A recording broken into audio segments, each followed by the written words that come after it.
That was Arundel with December, Autumn, Winter featuring Claire Whiting.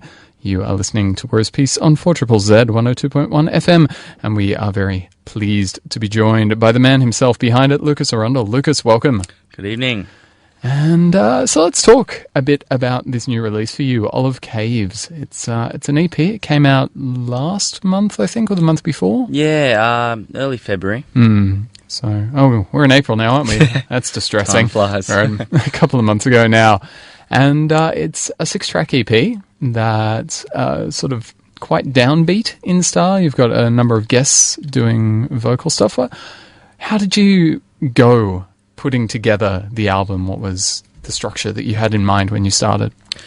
Well, generally, a lot of these songs have come together. Some came together just quite recently, and others are about 3 or 4 years in the making. Wow. So I guess that's with a lot of the collaborations of the different vocalists and stuff. That's sort of been over the few different years that I've, in my travels of Brisbane, just sort of worked with other people and had a really good musical relationship with them. And so the EP, it takes me a while to finish things. Like probably a lot of, writers and composers, it's not always easy to just go, yep, okay, simple, done. So, yeah. Well, particularly because I think it's a very rare composer who actually gets the luxury of sitting down and being, well, this is all I'm doing. It's like, well, then I have work, then I have this, then, in that spare 5 minutes, I'll write a song. Yeah, and that's often, we were just saying before the show about being quite nocturnal, and that's when I find I work the best. But unfortunately, when you do have a job and everything, you have to sort of call it a night every now and then. So that also, I think it sort of means that when you do get a chance to come back to the motif or the idea you're working on, you've had a whole day or a whole week of new experience that sort of often makes the songs get a bit more lush or complex, just, from everyday experiences. So, the EP itself, it does tend to jump genres a lot, but that's sort of my style with... I like to think of this Arundel project as it's more of a production-based thing where I like to show off the diversity of ideas that I have and don't really like to feel too constricted by one genre. Like, I'm not a band where we have 3 to 5 people that some people want to play a certain style, and I sort of enjoy the freedom at times. Nice. So where do you start off when you're composing? Do you tend to start with a melody or with a beat or just randomly? Often a lot of them, despite how electronic a lot of it is, a lot of it has come from either improvised jams that I've had with friends where we may have just come up with a riff or something on the piano or sometimes just a beat that I was mucking around with years ago and finally opened up that session file again and yeah, so a lot of different places. That track, December, Autumn, Winter, that actually, there's a little atmospheric sample in there that came from a jam we had after we'd seen, who was it? We'd been at a show, I can't remember what it was, but Claire and my housemates, we all came back and had a big jam, and I just kept the one little sample that we had of a loop and the vocal line, and then the rest sort of came from that. So lots of different places, really, which is... fun. Cool. So you have that freedom when you're composing, that sort of flexibility and that time to create, but you also perform live as part of this project. So what's the difference for you when you have to sit down and do a live set?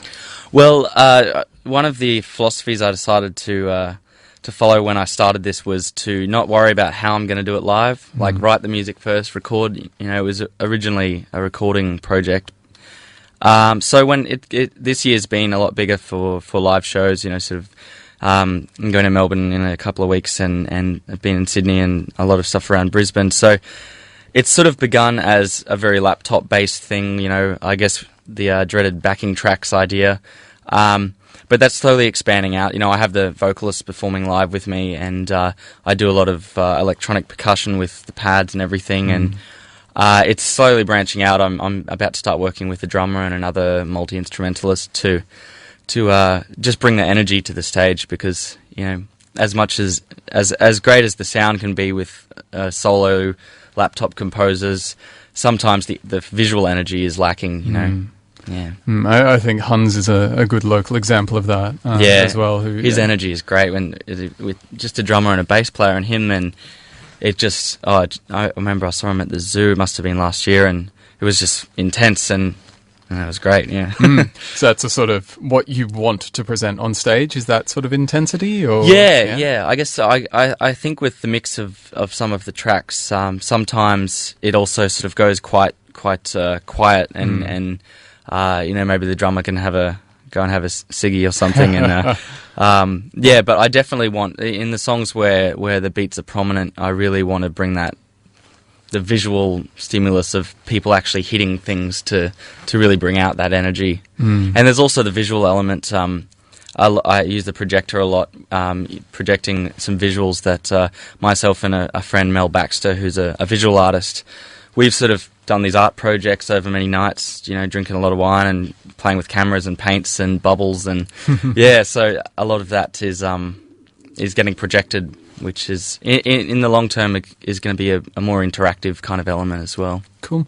So what's the appeal for you to create? What's that pull, that urge? What do you enjoy about it? Well, I've recently found I've just returned from overseas, and I was working on a project over there, and then I had a week sort of just being a tourist, I guess, and I've realised when I was there that I need to be productive, and for me, the expression that the things you can express through music is, for me, a great way of being productive in terms of working through things in your own mind, or just letting out what you've got inside you. And I've just, since I was very young, I've always been creating things. So the thing I get from, I guess, particularly with music is the sort of infinite possibilities that you can have, especially with working with computers and having a lot of different multi-tracking abilities and everything. So the payoff for that is it's just very enjoyable to create things, and it's sort of like giving birth to something. But also on a musical, just purely musical side, the performance aspect I've always enjoyed as well. Particularly playing with other people. It's a great exchange. Right, I am talking to Lucas Arundel, the man behind the Arundel project, and we're going to have a quick listen to another track from his Olive Caves EP and continue on with the conversation. This is Fire in Crystal Case.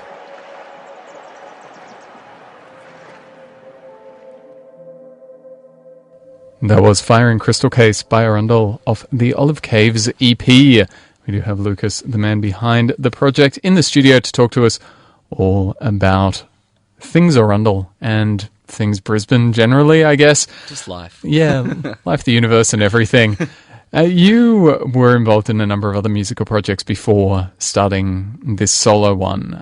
What's the change been like going from the band situation to a solo environment?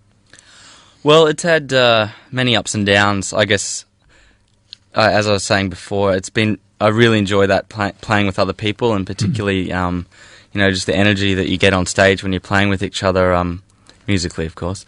But the thing I've often found difficult from a creative point of view, when working, I guess, more as equals, in a sort of democratic band, is I get carried away with so many ideas. When I was playing guitar or keys and stuff, I'd get ideas for beats, but I didn't want, you don't want to tread on the toes of the drummer and everything. So it's been refreshing in terms of just letting my ideas run wild. But I've definitely missed that energy of playing with other people and gigging regularly, where you can have a lot of fun with it. I'm quite serious about this project. I make sure that I enjoy it, but those days of just smashing beers and turning your guitar up loud, I'd be lying if I said I missed them. Didn't miss them. Yeah. As you were saying before, the joy of just playing a tambourine up on stage. Because it's gotten to that point of the night, and really that's probably about all you can manage. Yeah, those were the wild days. Listening to a lot of Brian Jonestown back then. Nice. So what do you listen to? What are your influences, and what are just generally, what do you enjoy? Well, it's hard to, that's always a hard question for anyone, I think, and they usually always precursor their answer with that statement. But the first thing that turned me onto music was I grew up listening to a lot of '90s punk. NoFX were one of my favorite bands of all time back then, and that really turned me onto the guitar. Then it sort of moved a bit more into, I guess, like Smashing Pumpkins and stuff, where it was the later albums, particularly where it started melding like rock-based instruments with, down-tempo and atmospheric and electronic stuff, and then it sort of opened me up a bit more to electronic music in general. I used to have that view of, they're just pressing play, which, I would hate for anyone to say nowadays. But yeah, especially when I learned about what you could do with the computer, that sort of led me a lot more into music.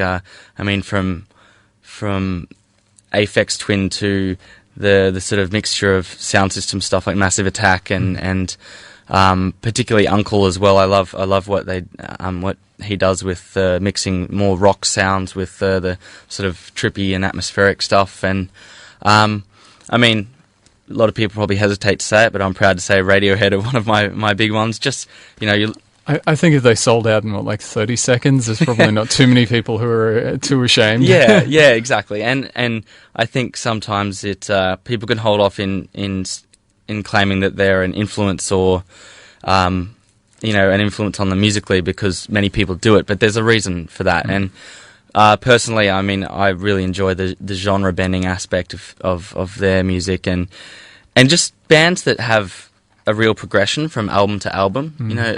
It's very easy for bands to find their niche, and they take off and they can just keep a big steady career if they just keep playing the same thing. And so I've admired a lot of that kind of stuff. We were talking before about soundtrack composers like Clint Mansell, and John Bryan is a big one for me. I love the way he mixes, I guess, acoustic-based instruments, but also recording techniques, and with, of course, the strings that he brings to it, and also, Johnny Greenwood, the stuff he does, of course. But yeah, so a wide range, and I think that probably reflects in the music. It's probably a little schizophrenic at times, I guess. Something I always really enjoy with you talk about soundtrack composers, and I think also a lot of electronica, is because it does trend towards instrumental, or at least heavily instrumental work. The focus on emotion is through the music rather than necessarily through the lyrics. That's something I've enjoyed in your album, where it is quite emotive through the musical phrasing. Sure. Is that, how do you go about bringing that out? Is that intentional, or is that just something that flows through the creative process? Yeah, well, I guess it's a liberating thing to feel as though you can create instrumental tracks. In the mainstream sort of view of I guess popular music or people that wish to build a musical career, generally the idea is find the vocal hook, and for me, I do some vocal work on the tracks, but it's not specifically my main focus. So generally, with a lot of songs, I will attempt at some vocal stuff, or sometimes collaborate with people. But with certain tracks, such as Fire and Crystal Case and Underwater Birth, the opening track on the EP, they for me just always felt like instrumentals. And as you said, the form, the freedom of form and arrangement that you can have when it's more soundtracky or orchestral forms, there is a great freedom in that, because people